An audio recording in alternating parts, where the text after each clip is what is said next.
आप सब रिवाइज कीजिए, मुझे 1 मिनट लगेगा बस, ठीक है।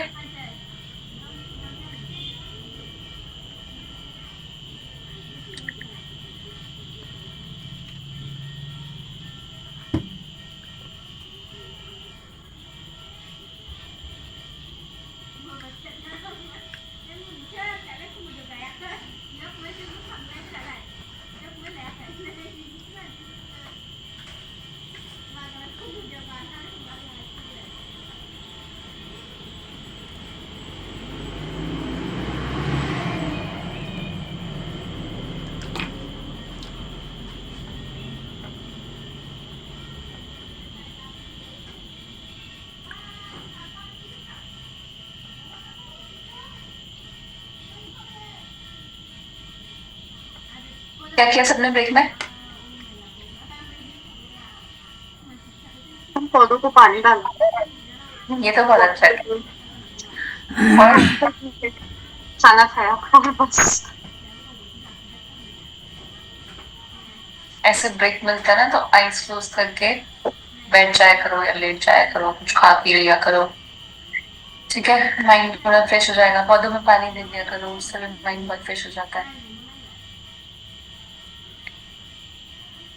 आगे बढ़ रहे हैं।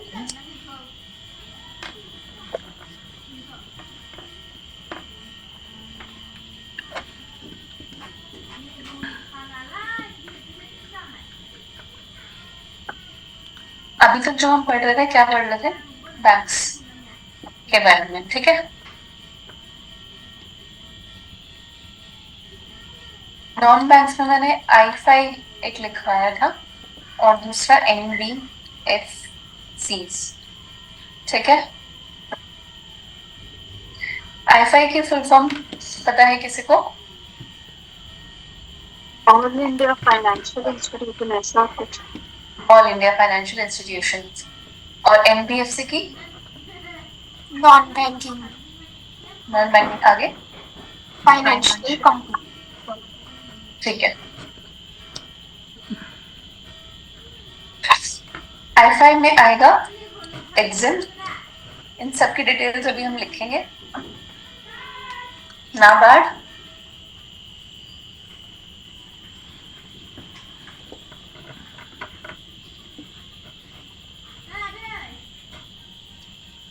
NHB, SIDBI,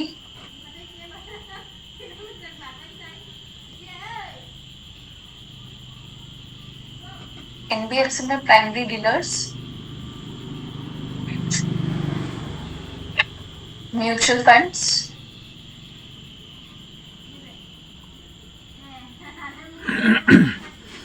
Mutual funds. Insurance, Mutual funds. Insurance. Pension, इन सब की डिटेल्स अभी हम लिखेंगे। मुद्रा,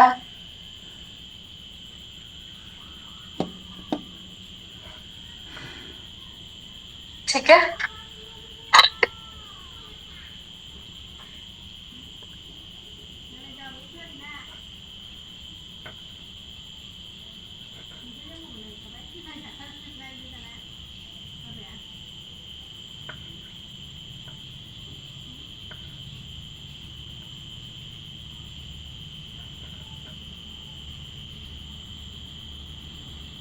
डिटेल्स लिख लेते हैं, बाद में डिफरेंस लिखेंगे कमर्शियल बैंक और नॉन बैंकिंग, ठीक है। पोस्ट इंडिपेंडेंट इंडिया में नेशनलाइजेशन मैंने बताया उसके बाद हुआ था, ठीक है। नेशनलाइजेशन के बाद बैंक्स जो है वो फोकस ज्यादातर फार्मर्स और विलेजर्स पे कर रहे थे, ठीक है। और वो कॉर्पोरेट सेक्टर को लोन्स नहीं दे पा रहे थे, उन पर बिल्कुल भी फोकस नहीं था। फिर उसका सॉल्यूशन निकाला गया, लेकिन आप पूरा लिखेंगे, ऐसे नहीं कि सिर्फ सॉल्यूशन लिख लिया। पहले लिखेंगे post independent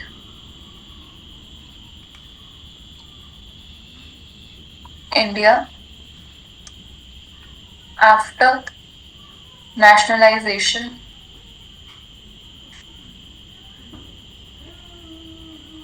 banks focusing on farmers and villagers not able to give loan. इसको Corporate. सॉल्यूशन इसके आगे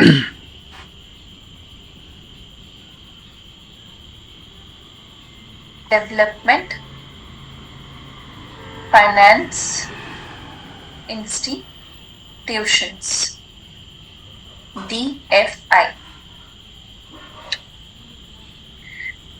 फिर उसके बाद आया industrial finance corporation of India limited 1948। फिर आया इंडस्ट्रियल, फिर उसके बाद है ICICI 1955। कौन लेकर आया? Government of India, world bank, other financial intermediaries. ठीक है, लिखा है इतना? मैम गवर्नमेंट ऑफ इंडिया के बाद वर्ल्ड बैंक लिखा है ना?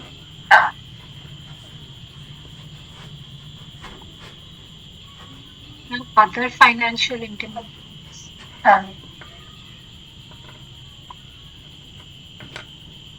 इतना लिखा सबने?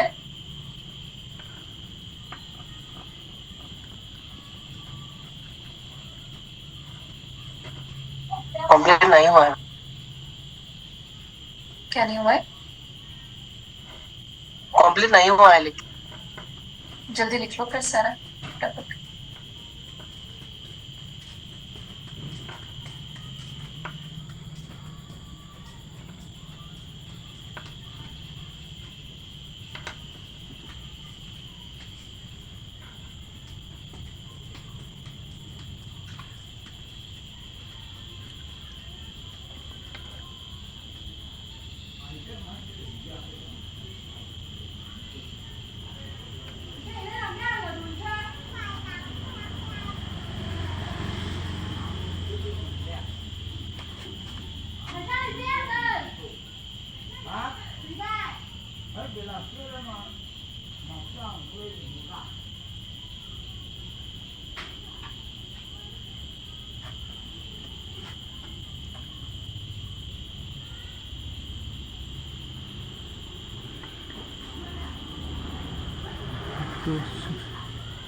लिख लिया ये सबने?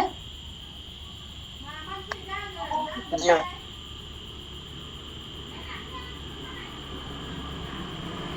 Yes ma'am. ICICI कब आया? 1955। मैंने पहले वाली क्लास में 1993 भी लिखवाया था। किसी के माइंड में क्वेश्चन है? साथ साथ लर्न हो रहा है?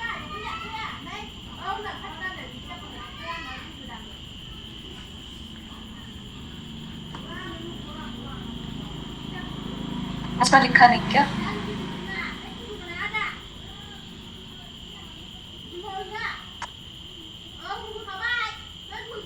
किसी ने भी नहीं लिखा नोट्स में? मैम हाँ 1993 लिखा है। करना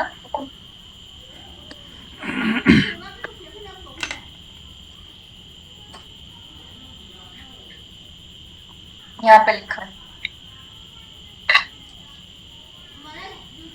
लिखा है तो मैंने अभी फिर क्यों लिखवाया? यहाँ पे मैंने 1955, क्या वो गलत था?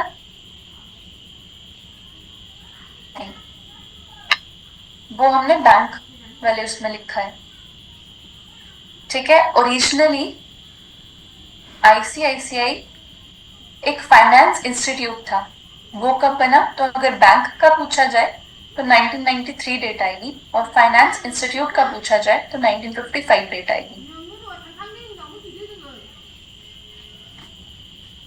जो भी एक्सप्रेशन ऐसे थे कि ये तो गलत हो गया। मैम नाबार्ड का भी कंफ्यूजन था, हमने उसे अभी हमने लिखा ही नहीं है नाबार्ड का कुछ भी। लास्ट 122 स्लाइड नंबर पे लिखा ना मैम, हमने एग्जाम्पल लिखा है नाबार्ड, एनएचबी, सिडबी। मैंने कहा था कि इसका डिटेल्स हम लिखेंगे अभी। लास्ट क्लास में हमने उसे कॉर्पोरेट बैंक में लिखा था। कॉर्पोरेट बैंक में बैंक्स का तो मैंने सारी डिटेल्स ही आज लिखवाई है। और मैम कॉर्पोरेट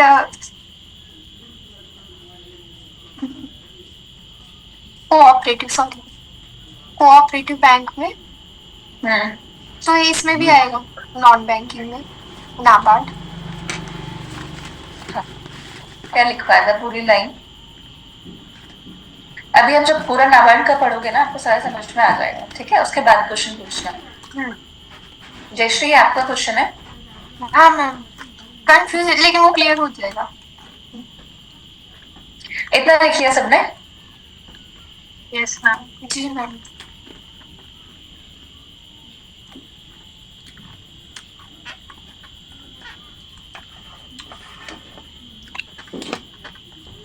आईसीआईसीआई तक लिखा ना हमने?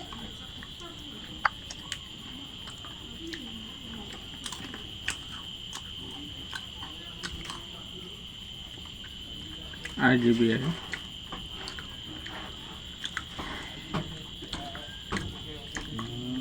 पहले क्या था? फाइनेंशियल इंटरमीडियरीज में हम जो ले रहे थे वो था बैंक, एनबीएफसी और डीएफआई। डीएफआई की फुल फॉर्म क्या है? वो लिखवाया था development finance institutions. Narasimhan committee के बाद उन्होंने बोला ये बहुत ज्यादा कंफ्यूजिंग सा है, इसको सिर्फ दो कैटेगरी रखेंगे, बैंक और एनबीएफसी।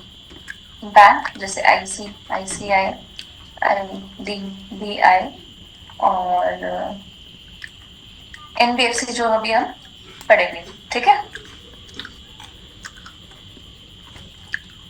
ठीक है, अब सिर्फ दो कैटेगरी है, पहले तीन थी।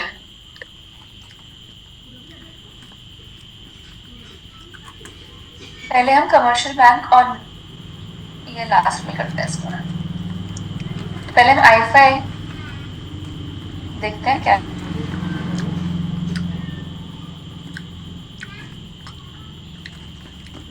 ऑल इंडिया फाइनेंशियल इंस्टीट्यूट, इसको रेगुलेट करता है RBI.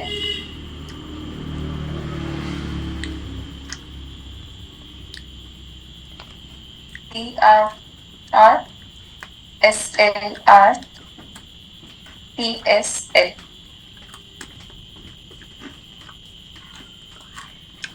No deposit from public.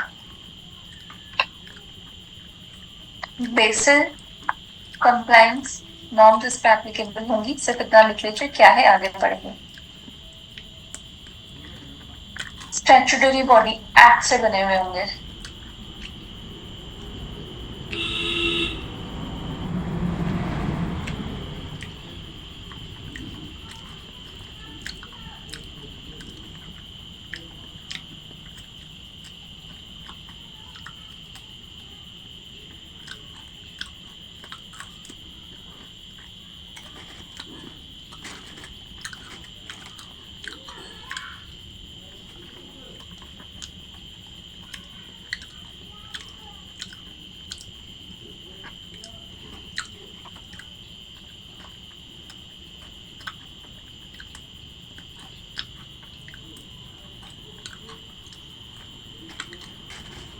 लिखा सबने?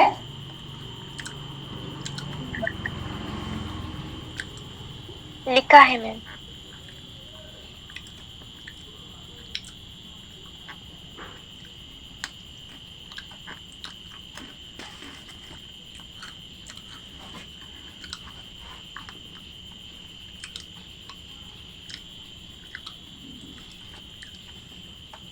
रिस्ट्रिक्शन क्या है?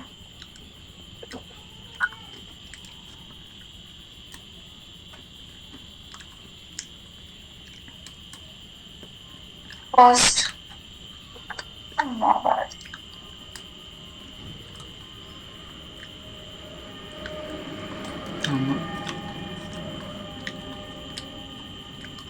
इसलिए है एग्रीकल्चर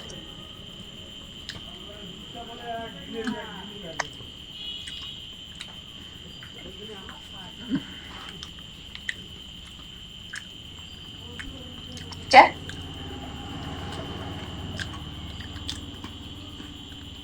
अब ये तो डिपॉजिट्स लेता नहीं है, तो पैसे कहाँ से आते हैं?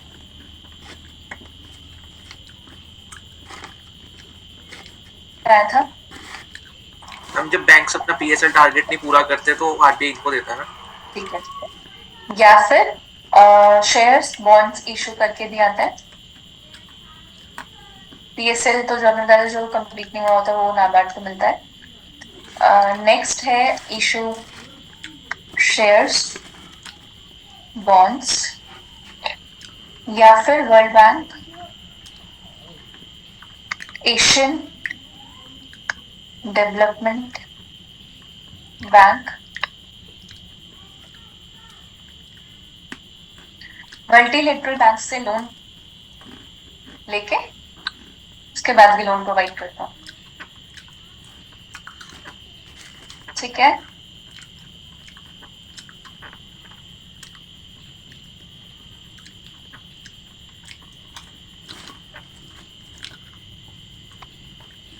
अगर मैं फुल फॉर्म नहीं बता रही हूँ तो या तो जानना जरूरी नहीं है, मतलब एग्जाम के लिए रिक्वायर्ड नहीं है। फिर भी अगर आपको लगता है कि फुल फॉर्म जाननी है तो आप अपने जो भी रेफरेंस बुक आप फॉलो कर रहे हैं उसमें से पढ़ सकते हैं या गूगल करके भी देख सकते हैं। जिसकी जरूरी है उसके मैं साथ साथ बताते हुए चलूंगी। तो नाबार्ड डिपॉजिट्स लेगा या नहीं?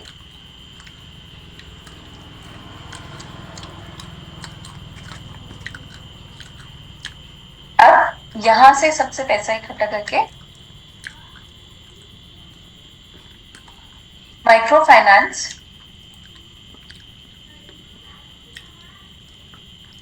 कंपनियां, माइक्रो फाइनेंस बैंक्स जो भी होंगे उनको ये लोन प्रोवाइड करेगा और वो एग्रीकल्चर और रूरल डेवलपमेंट के लिए लोन देंगे। तो ये क्या हो रहा है? Indirect lending. डायरेक्टली लोन नहीं प्रोवाइड कर रहे, इनडायरेक्ट लेंडिंग। अब पीएसएल नॉर्म्स क्यों नहीं इस पर लग रहे हैं? क्योंकि सारा का सारा पैसा जा ही उसी सेक्टर में लगा है।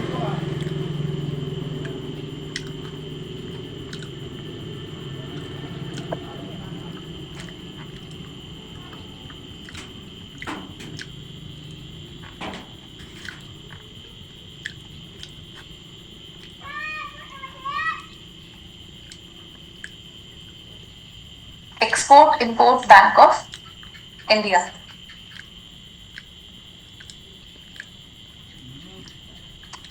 ठीक है, 1982 में बना था एक एक्ट के थ्रू। तो एक्ट के थ्रू बना था तो क्या हुआ?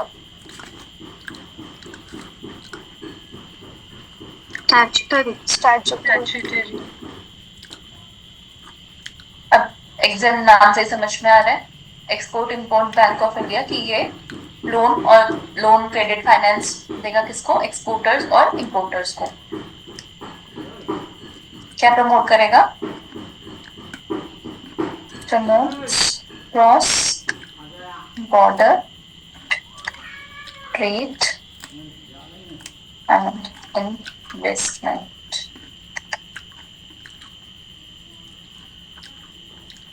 का बॉस कौन है? गवर्नमेंट ऑफ इंडिया 100% क्लियर मैं, ठीक है।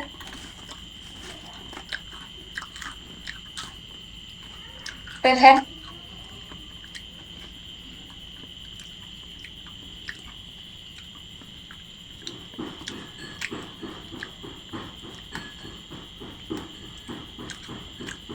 थर्ड में एक दो चीजें और लिखी।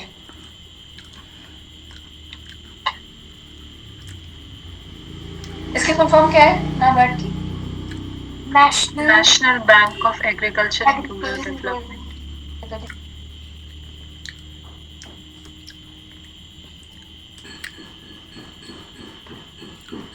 रेगुलेट करता है RRB और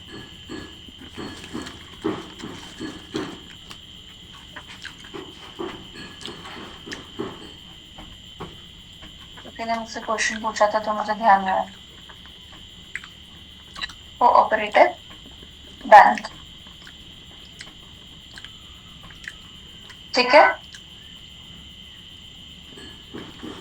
किसको रेगुलेट कर रहा है NABARD? RRB and cooperative banks. NABARD को कौन रेगुलेट कर रहा है? आरबीआई।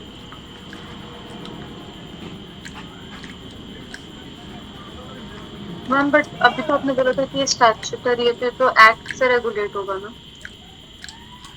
हाँ एक्ट से रेगुलेट होगा, लेकिन RBI भी इसको देख रहा है। जब आप देखेंगे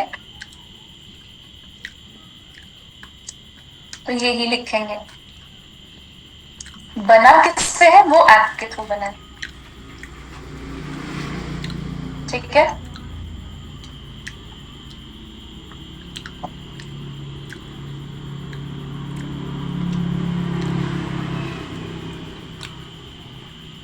इसलिए हमने कोऑपरेटिव बैंक्स में लिखा था नाबार्ड।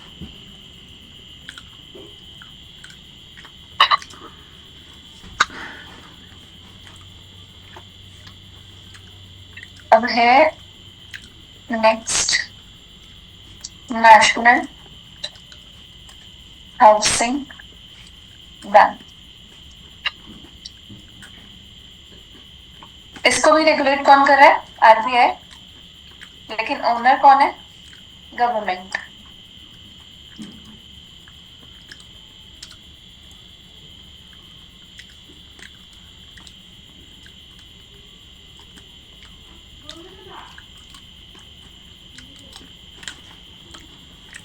HLF, ये होम लोन प्रोवाइड करते हैं, नॉन बैंकिंग फाइनेंशियल कंपनी है। इसको भी रेगुलेट कर रहा है RBI।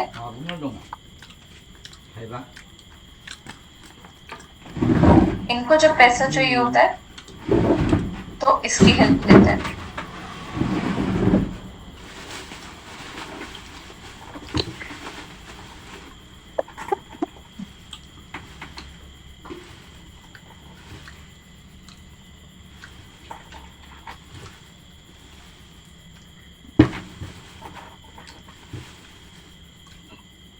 लिख लिया इतना सबने?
ओन बाय लिखा सबने?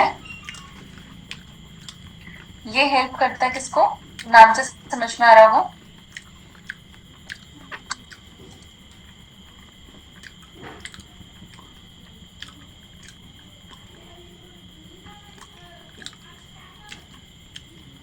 किसको? स्केल क्या है MSME? Micro small medium micro small enterprise. Medium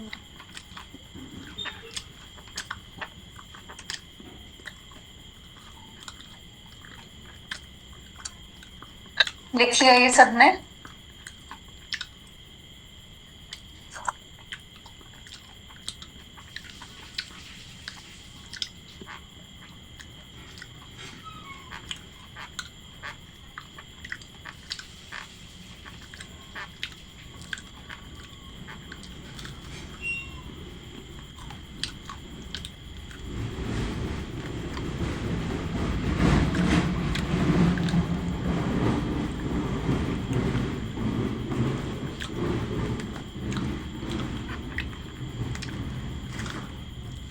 क्या लिखा है? National bank for financing infrastructure and development act 2021। इसको भी रेगुलेट आरबीआई ही करता है। इसका कोई अपना बैंक का डिपार्टमेंट वगैरह कुछ नहीं है, ये सब कुछ खुद ही हैंडल करता है। कोई बैंक डिपॉजिट नहीं लेता। और इंफ्रास्ट्रक्चर जैसे आप देख रहे हैं इसमें लिखा हुआ है, तो ये इंफ्रास्ट्रक्चर के लिए लोन प्रोवाइड करता है। और जब डिपॉजिट्स नहीं है तो फिर पैसे कहाँ से आते हैं? Bonds, world bank, LIC. ठीक है।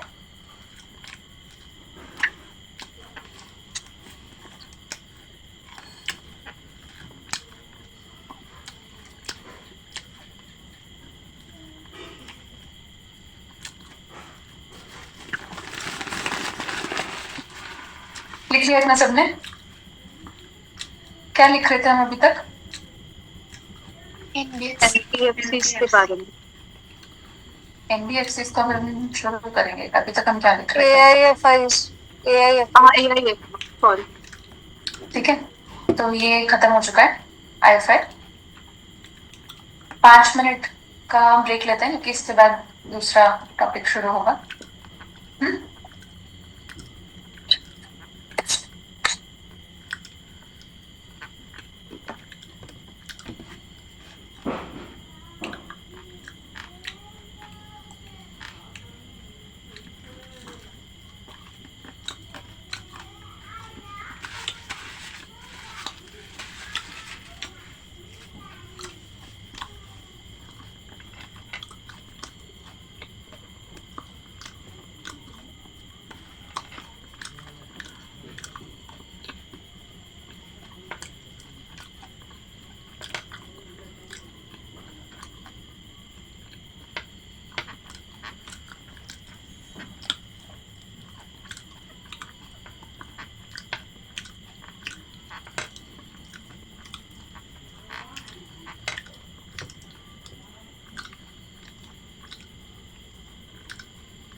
ये जो भी मैं क्लास शेड्यूल करूंगी उसको मतलब कितने टाइम पहले आप लोगों को इन्फॉर्मेशन चाहिए?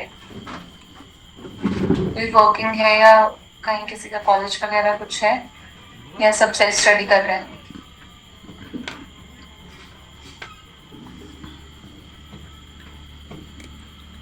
जब अगर 1-2 घंटे पहले बताऊं तो आप अटेंड कर पाएंगे सब?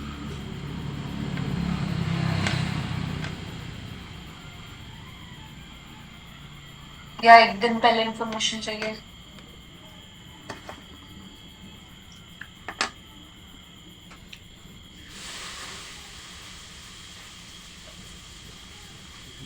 क्या चलेगा आपको बताओ तो? मयूरी, आयुषी, पंकज। मैम एक दिन पहले बता दीजिए।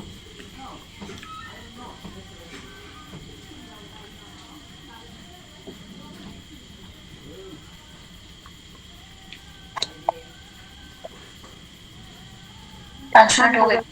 सेल्फ स्टडी है तो मुझे 2 घंटे पहले चलेगा बाकी। आयुषा आप इसे ईयर अटेंड दे रहे हो क्या? Yes ma'am. जो बच्चे इस ईयर अटेंड दे रहे हैं उनका किसी भी सब्जेक्ट का मेंस के आंसर राइटिंग कंप्लीट है क्या?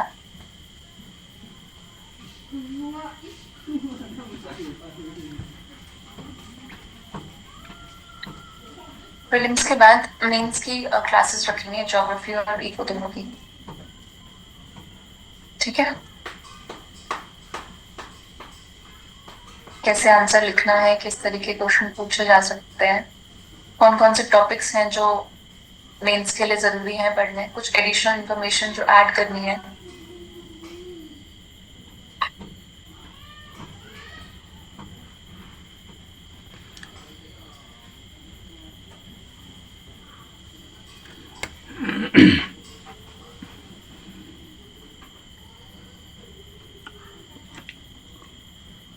पाँच मिनट हो गए क्या?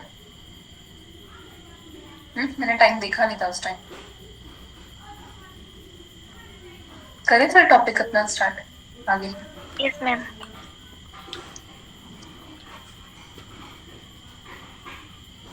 commercial bank, NBFCS. मैं एक एक के बीच में क्या डिफरेंस होता है हर एक चीज लिखवा रही हूँ, देख रहे हैं? लेकिन मैंने कुछ शॉर्ट फॉर्म्स लिखवाई हैं, उनके फुल फॉर्म नहीं लिखवाई, या कोई अगर छोड़ दिया तो वो इसका मतलब जरूरी नहीं है।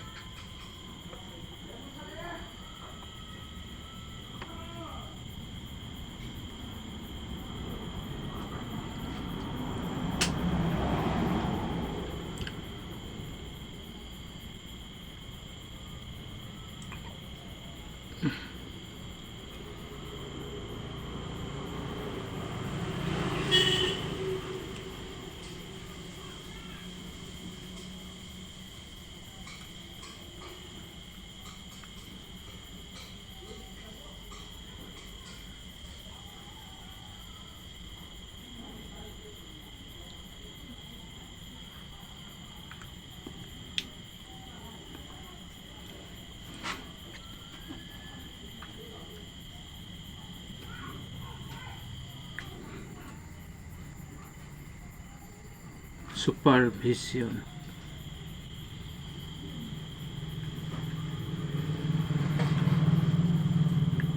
RBI,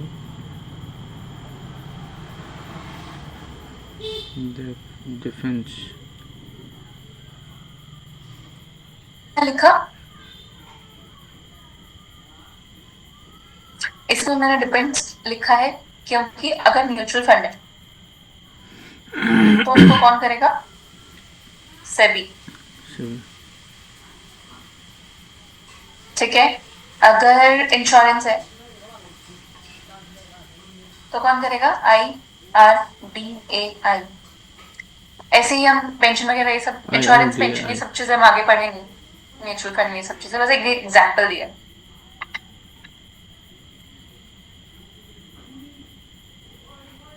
entry capital entry capital कितना था इसमें कमर्शियल बैंक्स में? 5 था। करोड़ 500 करोड़ को रखना था, बाद में तो जब 5 लाख जो लिखवाया था उसके बाद वो कमर्शियल बैंक बन जाता है, लेकिन एंट्री कैपिटल क्या था? ठीक है, यहाँ पे है डिफरेंट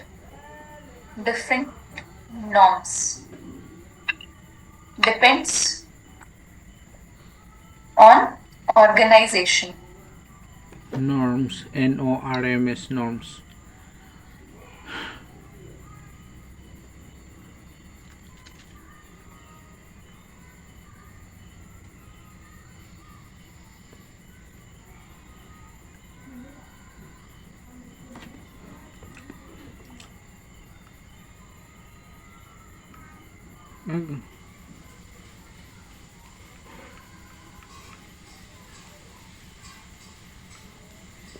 इससे पहले मैं एक चीज एक्सप्लेन करती हूँ पहले. नेक्स्ट पॉइंट से पहले NBFC. NBFC.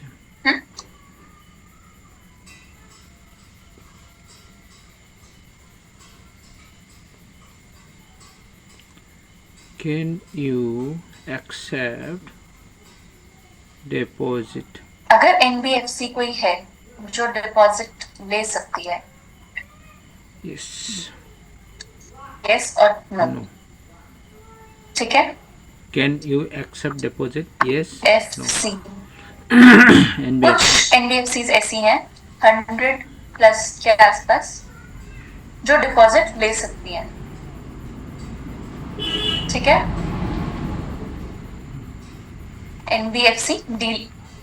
NBFC डी लिखते हैं इनको, ये अपने आप ही आ गया. NBFC डी लिखते हैं इनको, जो डिपॉजिट ले सकती हैं. कितनी है? 100%. इन पे SLR, CRR 10,000+ ऐसी NBFC है जो डिपॉजिट्स नहीं ले सकती. तो majority of the companies deposit नहीं ले सकती. इनको लिखेंगे NBFC ND. ठीक है, और अगर इनमें से कोई ऐसी कंपनी है जिसका एसेट साइज 500 करोड़ या उससे ज्यादा है, तो उसको हम लिखेंगे NBFC NDS. एग्जाम्पल है L&T फाइनेंस, ILNFS. का क्या फुल फॉर्म हुआ? जो ये ND है, non deposit taking systematically important. Systematically important.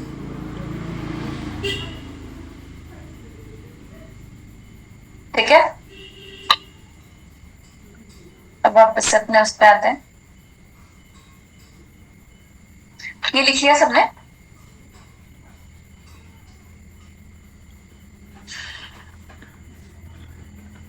Yes ma'am. अब इसी को कंटिन्यू करेंगे.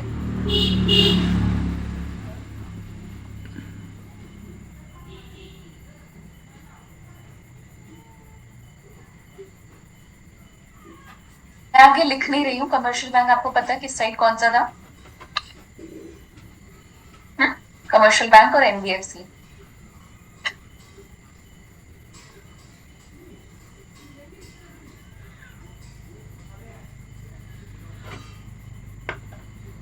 अब लिखेंगे numbers. 13 public sector including post payment bank, 56 RRBs, 39 ये जानना जरूरी नहीं है, याद रखना जरूरी नहीं है, बस रफ आइडिया होना चाहिए। प्राइवेट सेक्टर बैंक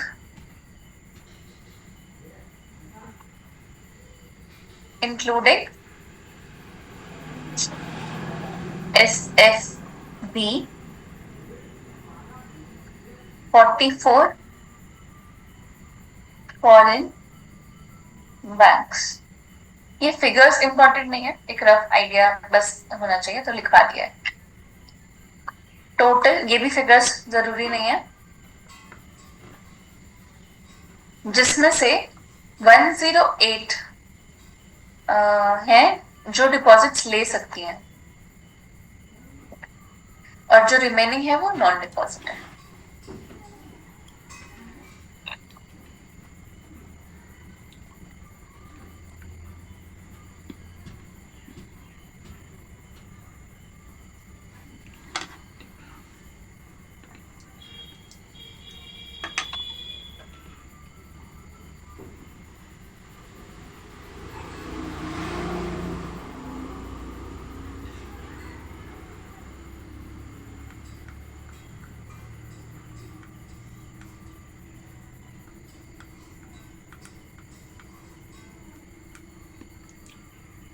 क्या लिखा है ये?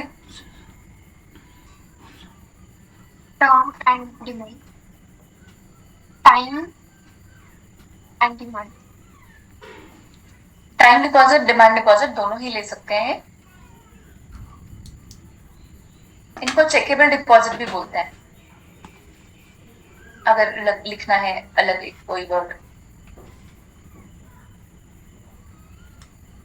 यहाँ सिर्फ वो NBFC जिसमें हमने लिखा है NBFC-D, वो ले सकते हैं, वो भी सिर्फ टाइम डिपॉजिट। एग्जाम्पल है इसका बजाज फाइनेंस।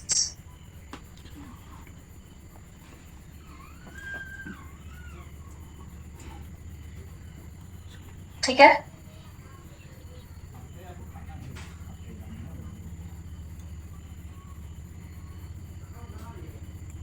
नेक्स्ट स्लाइड कर रही हूं मैं,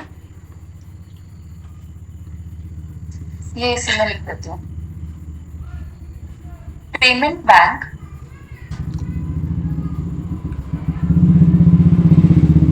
can't accept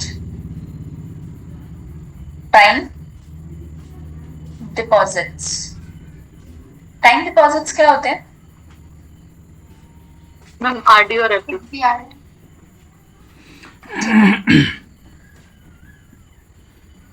और इनके जो डिपॉजिट्स होते हैं, their deposits are insured under DICGC Act। इसमें क्या होता है, इन केस कि बैंक डूब गया, ठीक है, तो इनको इंश्योरेंस मिलता है इनके डिपॉजिट्स के अगेंस्ट DICGC एक्ट के अंडर। अगर ऐसा होता है तो अप टू 5 लाख तक जो डिपॉजिटर्स का पैसा है वो वापस किया जाता है, अप टू 5 लाख।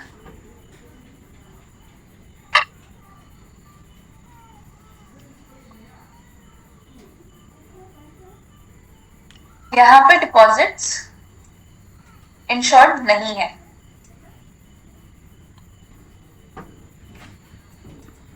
ठीक है।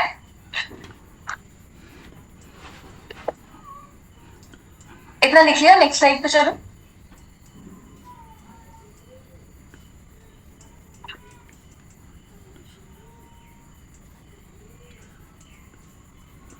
Can you show?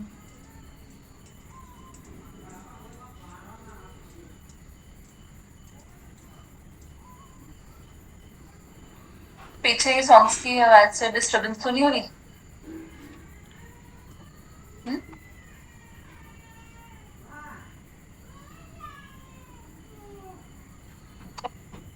मैम नहीं सुनाई दे।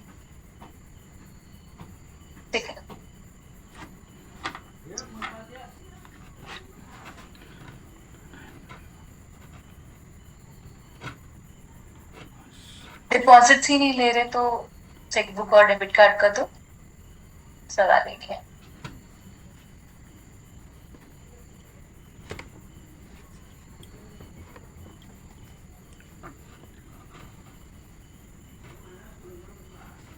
ठीक है, क्रेडिट कार्ड कर सकते हैं, ये भी कर सकते हैं क्योंकि वो एक तरीके का लोन है।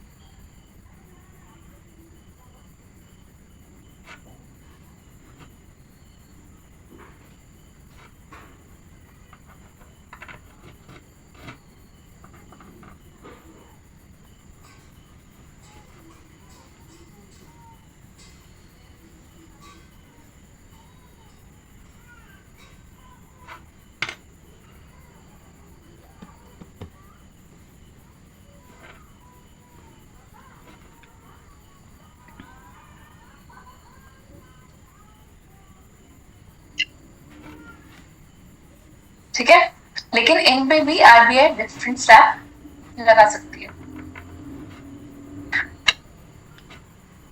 सीआरआर, जैसे मैंने पहले बताया, सीआरआर नहीं है।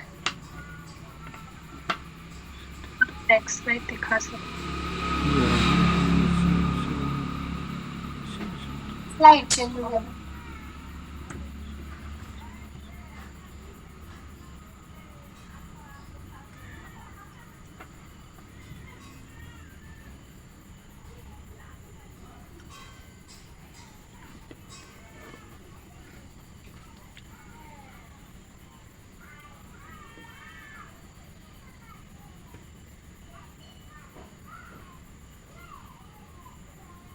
लिख लिया इतना?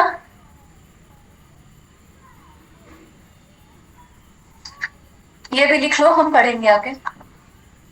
Basel. Basel norms Basel norms. Applicable है। बासेल नॉर्म्स में तो 3-4 क्लासेस लग जाएंगे पहुंचने में। यहाँ पे जो मैंने 108 NBFC-D लिखवाई है उन पे एप्लीकेबल है। NBFC-D उन पे एप्लीकेबल है।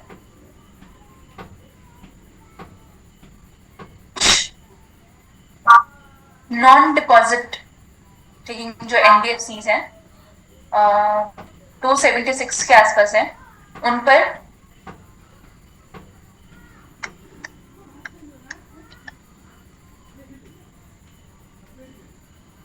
NBFC-NDS इन पर एप्लीकेबल है। जो लिखवाई थी ना कि बहुत सारी सिस्टमैटिकली इंपॉर्टेंट जिनका 500 करोड़ से ज्यादा कैपिटल लिखवाया था, एसेट्स, ठीक है, उन पर एप्लीकेबल है। क्या एग्जाम्पल लिखवाया था मैंने? L&T एक लिखवाया था, L&T फाइनेंस।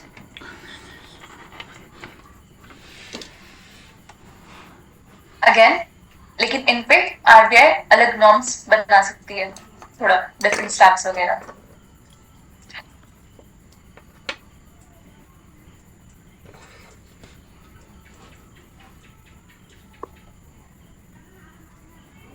कितने पॉइंट्स हो गए total?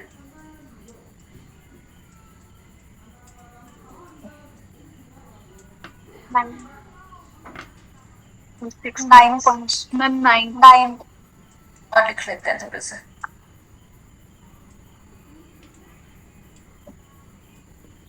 Investment,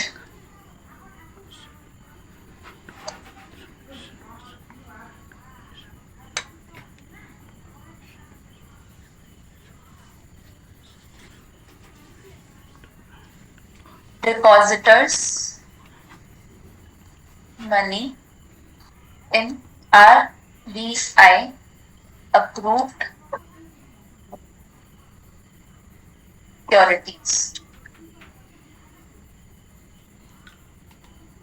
but can't invest in share market directly.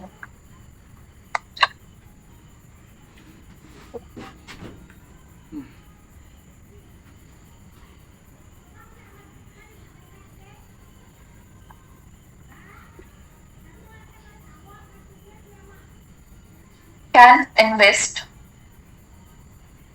clients' money in share market. Example, mutual fund, insurance companies. ठीक है?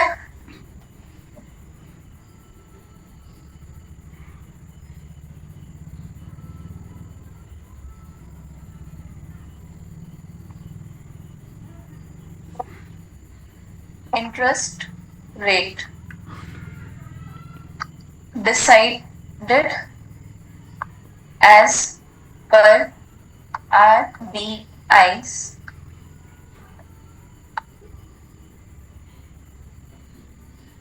जो मैंने बताया था ना कि पहले वो था DPLR, MCLR, base rate, external benchmark बताया था ना,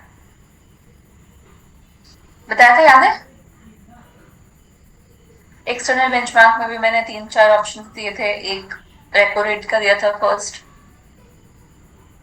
याद आया कुछ कुछ या ज्यादा हो गया आज के लिए, कुछ सब कुछ भूल गए? लिखा था वो, याद है बस.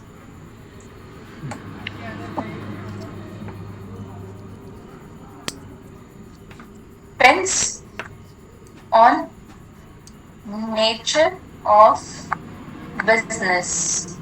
मैं शॉर्ट फॉर्म लिख रही हूँ लेकिन बोलते जा रही हूँ तो आप लोगों को पता चल जाएगा क्या लिखा है.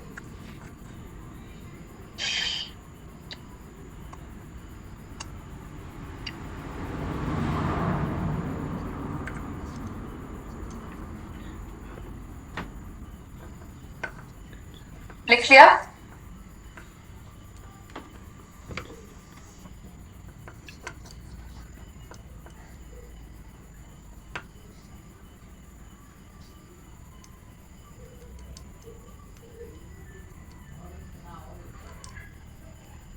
नेक्स्ट स्लाइड पे चले.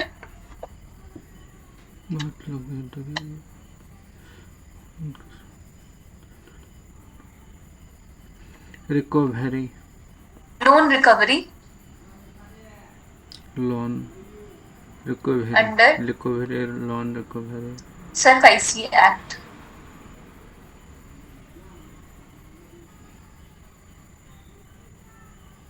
ये भी आज पढ़ेंगे अगर अभी हिम्मत हुई तो.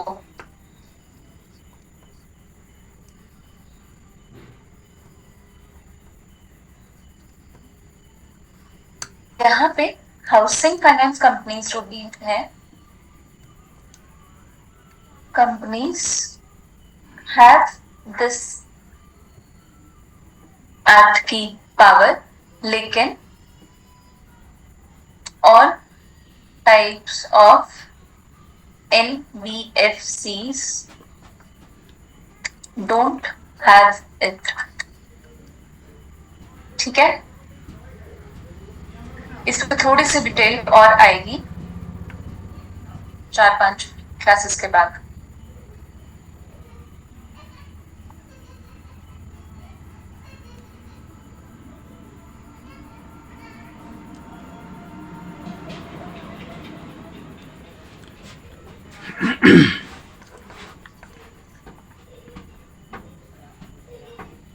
Complaints, RBI's ombudsman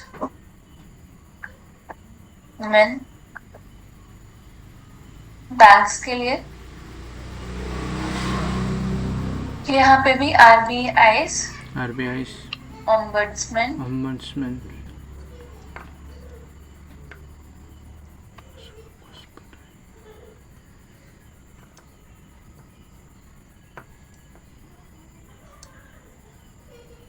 NBFC के लिए. NBFC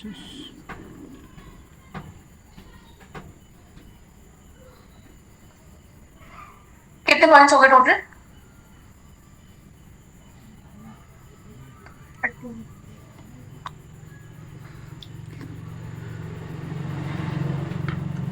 13.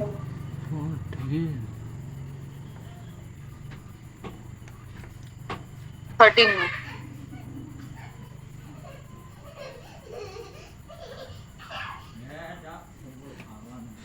जो कमर्शियल बैंक है उसमें सरफेसी एक्ट में जो कोलेटरल रखा जाता है, एसेट्स जो भी होते हैं उनको अटैच किया जा सकता है बिना कोर्ट के ऑर्डर के। अटैच मतलब कि उनको लिया जा सकता है। और एनबीएफसी के पास, सारी एनबीएफसी के पास ये पावर नहीं है।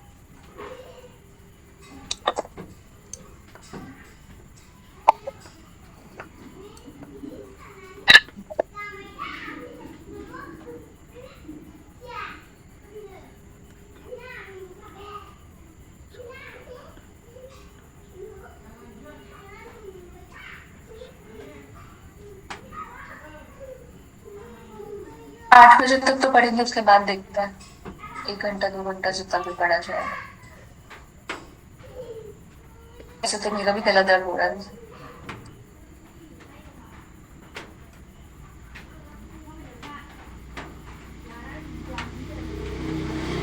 करने के लिए पहले आरबीआई से लाइसेंस जरूर लेना पड़ेगा। Must get licence from RBI. Primary market operate करती है, मतलब डीलर्स, सॉरी प्राइमरी डीलर्स जो है वो ऑपरेट करते हैं प्राइमरी मार्केट में।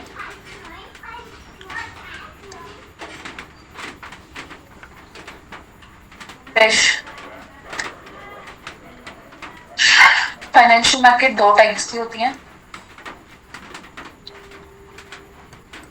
मैं शॉर्ट फॉर्म लिख रही हूँ लेकिन साथ साथ बोलते भी जा रहे हैं। फाइनेंशियल मार्केट 2 टाइप्स की होती हैं, एक मनी मार्केट और एक कैपिटल मार्केट। 1 ईयर से कम के लिए मनी मार्केट, फिर सेकेंडरी मार्केट, यहाँ पे भी होगी प्राइमरी मार्केट, फिर सेकेंडरी मार्केट। प्राइमरी सेकेंडरी दोनों में। प्राइमरी मार्केट में, मनी मार्केट में फर्स्ट चीज आएगी ट्रेजरी बिल, यहाँ पे गवर्नमेंट सिक्योरिटीज।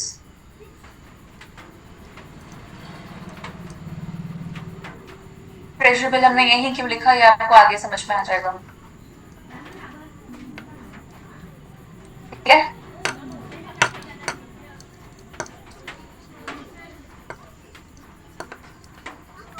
चेक करो कि कितनी देर का और भी है टॉपिक।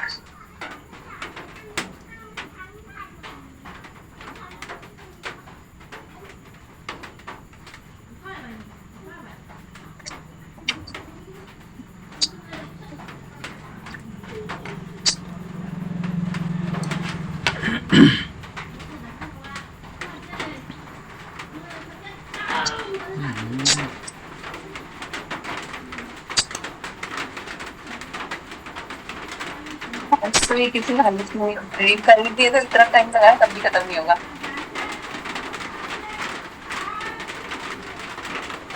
लंबा टॉपिक है।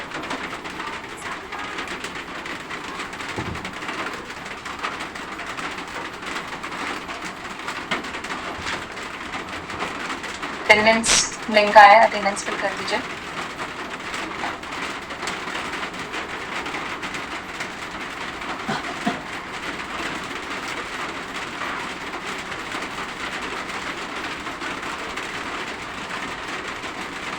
अटेंडेंस हो जाए तब चैट बॉक्स में डन लिख देना, फिर आगे पढ़ेंगे।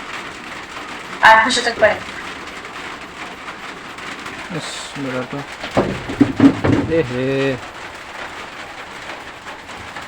our own problem.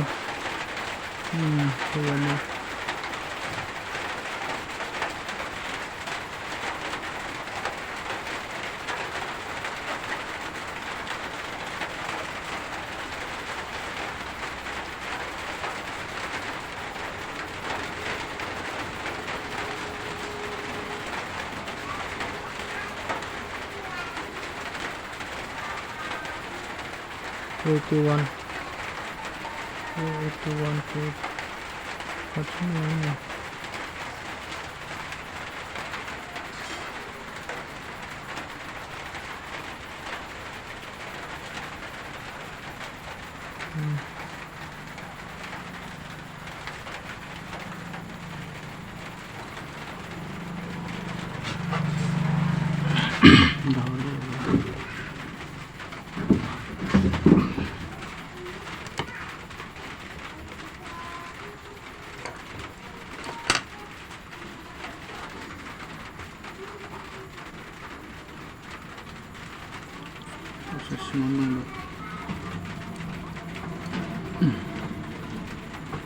Attendance fill कर रहे हैं, वो अटेंडेंस फिल करें, मैं टाइम दूंगी इसको नोट करने का।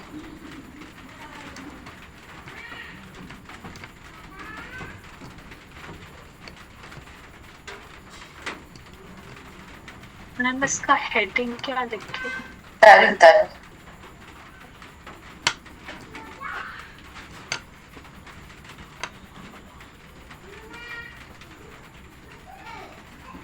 पहले ये 3 कंपनी थी।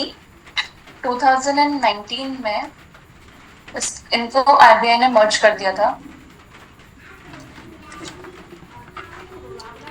सिंगल कैटेगरी बना दी थी इनकी। क्या? Investment and credit company.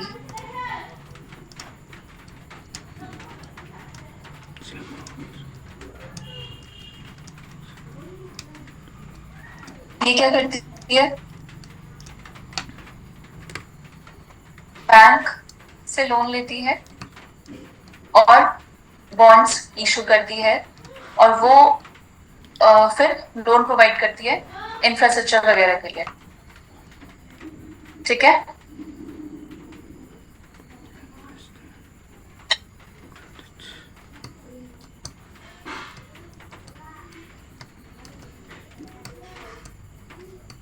Asset reconstruction company को SFIC एक्ट के साथ पढ़ेंगे तो ज्यादा अच्छा रहेगा।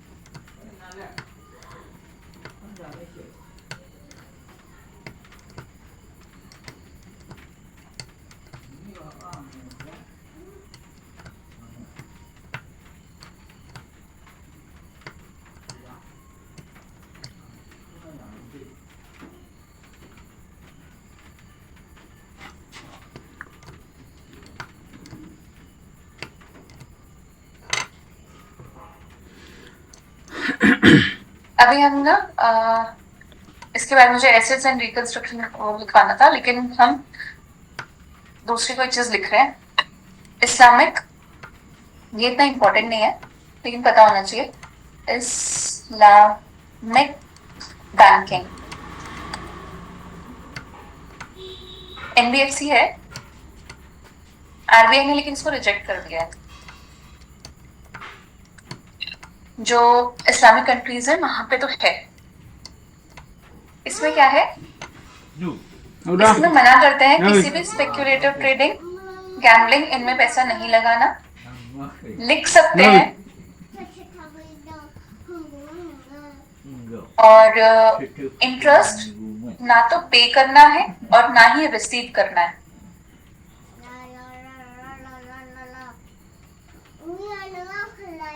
क्या? तो जब इंटरेस्ट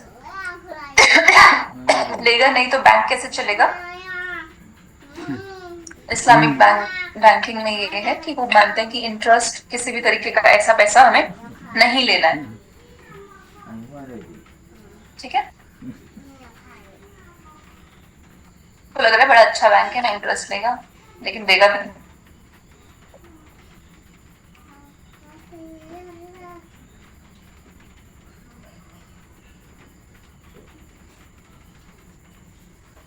इसको लग रहा है बड़ा अच्छा बैंक है।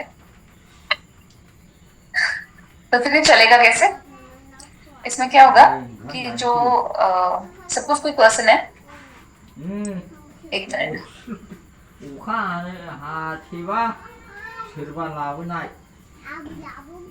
पर्सन है जिसको कार लोन लेना है,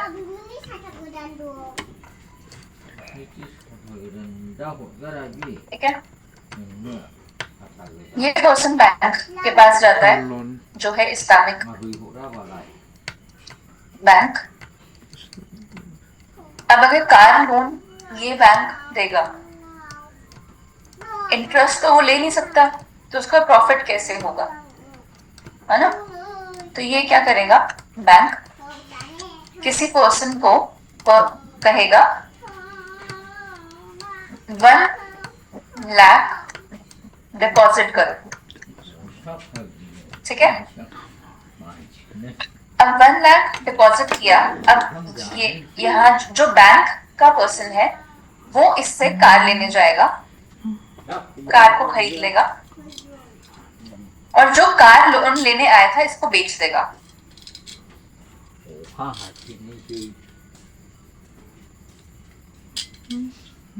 सबके एक्सप्रेशन ऐसे है,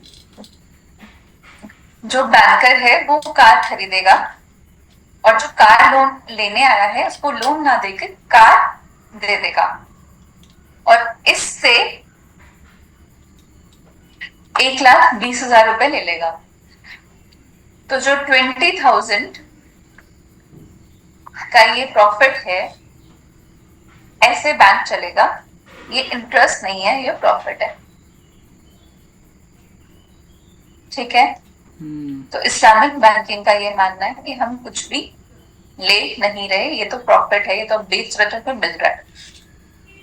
मैम पर जो कार लोन लेना है वो 1,20,000 देगा कैसे? उसके पास तो पैसे ही नहीं थे ना। दूसरा पर्सन, वही तो कह रही हूँ, दूसरा पर्सन किसी को कहेगा कि इतना डिपॉजिट करो,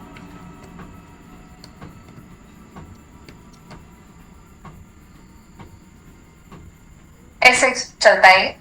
जरूरी नहीं है, बस पता होना चाहिए कि ऐसा कुछ है और आरबीआई ने इसको रिजेक्ट कर दिया, लेकिन इस्लामिक कंट्रीज में ऐसा चलता है, ठीक है।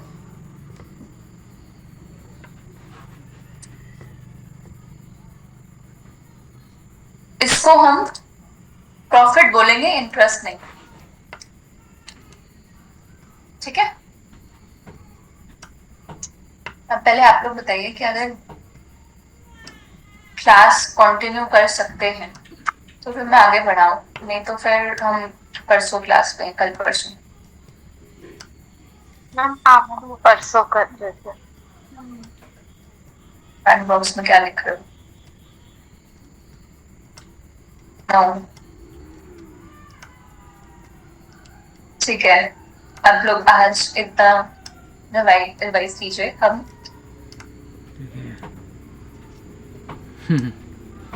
इतना ठीक है,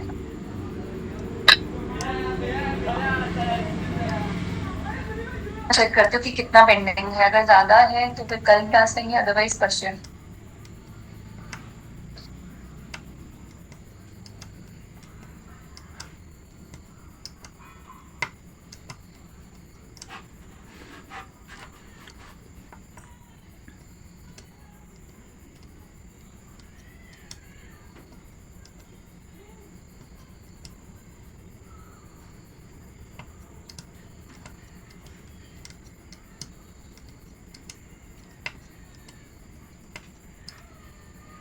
क्लास में पढ़ सकते हैं अभी,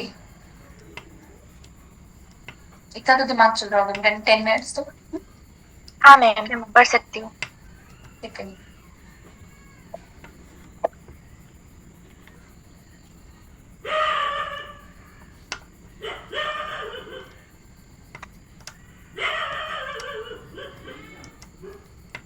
ना सिलेबस बहुत सारा है, ठीक होगा। जितना बाकी इंस्टीट्यूट्स वगैरह में होता है वो मैं करवा के छोड़ सकती हूँ, लेकिन इससे एग्जाम क्लियर होने के चांसेस तो नहीं रहेंगे।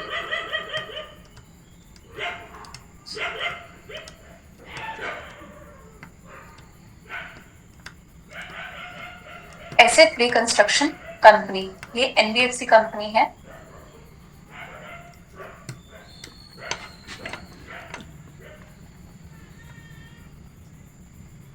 जो लोग लोन लेते हैं लेकिन उसको रीपे नहीं कर पाते, उनका एसेट बैंक ले लेता है और इनको दे देता है।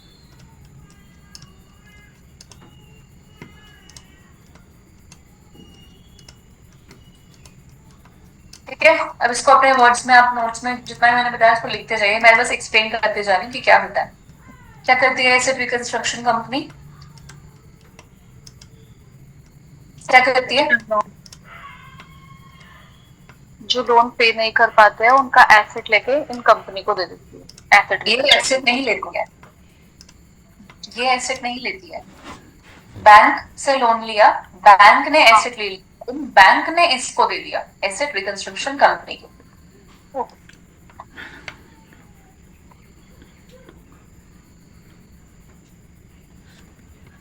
फिर एक है फैक्टरिंग कंपनी, ये शॉर्ट टर्म मनी प्रोवाइड करती है।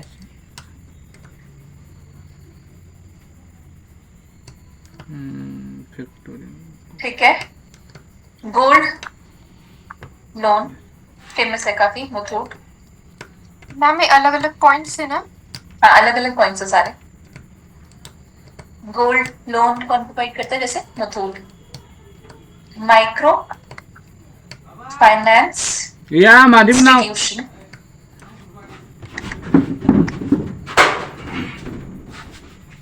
ये होता है पुअर पीपल के लिए।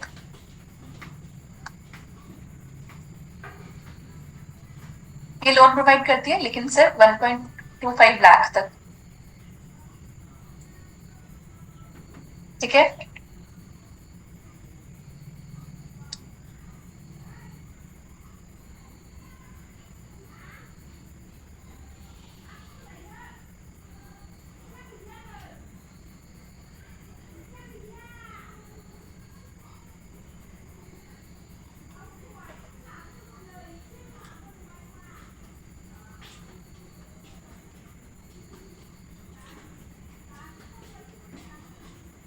ठीक है, इतना लिखा। शॉर्ट टर्म मनी फर्स्ट क्या है और सेकेंड? फर्स्ट लिखा है एसेट रिकंस्ट्रक्शन कंपनी, सेकंड लिखा है फैक्टरिंग कंपनी जो शॉर्ट टर्म मनी प्रोवाइड करती है शॉर्ट टर्म के लिए। और फिर लिखा है गोल्ड लोन जैसे मुथूट। फिर लिखा है माइक्रो फाइनेंस इंस्टीट्यूशंस जो पुअर लोगों के लिए है, पुअर लोगों को लोन प्रोवाइड करती है। मैक्सिमम लोन का जो अमाउंट है वो है 1.25 लाख। माइक्रो फाइनेंस इंस्टीट्यूशंस को लोन प्रोवाइड कौन करता है? RBI and ministry of corporate affairs.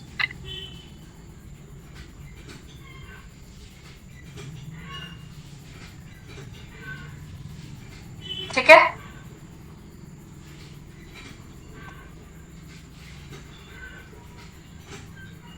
दो मिनट और पढ़ते हैं। आप सबकी शक्लें देख के लग रहा है आप बिल्कुल ही थक गए। एक दो पॉइंट्स और लिखते हैं फिर खत्म करेंगे इस क्लास को।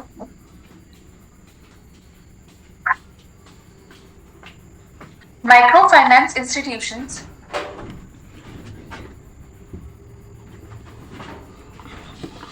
कई काम नहीं करते, और क्या क्या काम कर सकते हैं? माइक्रो सेविंग्स प्रमोट कर सकते हैं, छोटी छोटी सेविंग्स करने के लिए।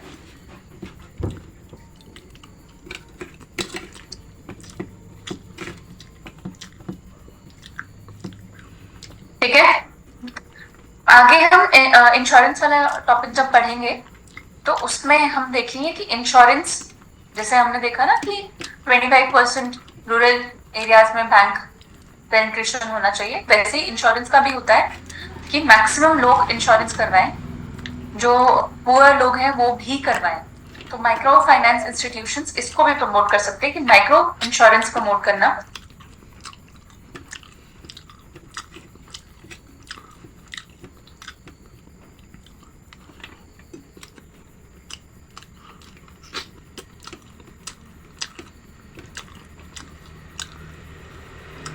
इसमें आप एग्जाम्पल लिख सकते हैं LIC वगैरह अगर लिखना है तो समझ ही गए होंगे वैसे जो भी मैं एक्सप्लेन कर रही थी उससे। तो ये एक एज अ एजेंट भी वर्क कर सकती है। जैसे अगर LIC प्रमोट कर रही है तो किसका एजेंट हो गया? LIC का एजेंट हो गई। ठीक है,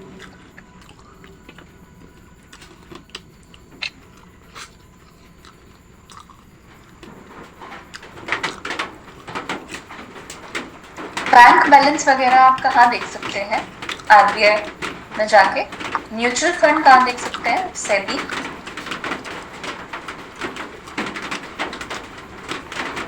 FRDA पेंशन के लिए, IRDAI इंश्योरेंस के लिए।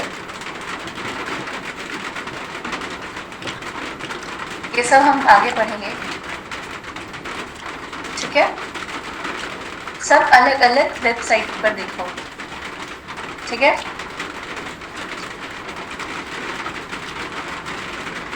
NBFC account aggregate,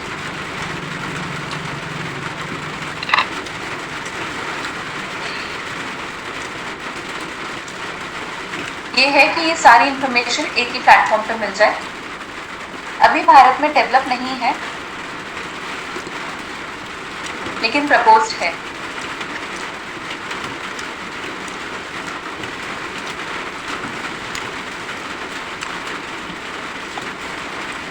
ease of doing business से रिलेटेड कोई मेंस में क्वेश्चन आता है, या फिर आता है कि कैसे बैंकिंग सेक्टर में इन सबको मतलब इंक्लूजन कैसे हो, इजी और इजी क्या हो। तो इसमें आप एक पॉइंट ये लिख सकते हैं कि ये इसको प्रपोज कर चुके हैं लेकिन अभी डेवलप नहीं है, तो इसको आप एज अ सजेशन लिख सकते हैं।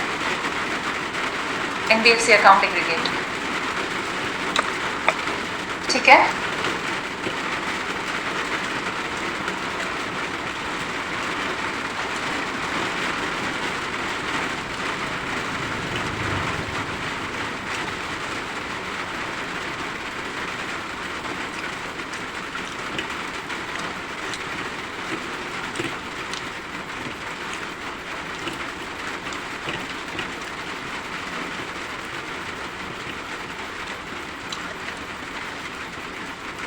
मैं भी चेक करती हूँ कल क्लास पॉसिबल है नहीं, और अभी मैं इसे ड्रॉप करवा दूंगी, अदरवाइज फिर परसों क्लास में परसों ही रखता है। ठीक है, तो कैसी रही आज की क्लासेस तीनों?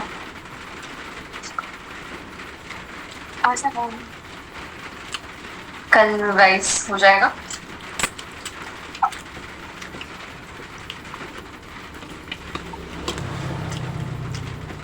कल रिवाइज कर लेना क्योंकि अब ये ऐड होता जाएगा। जितना हमने आज पढ़ा है इतना ही हम परसों भी पढ़ने वाले हैं, और अभी काफ़ी सारा पेंडिंग है।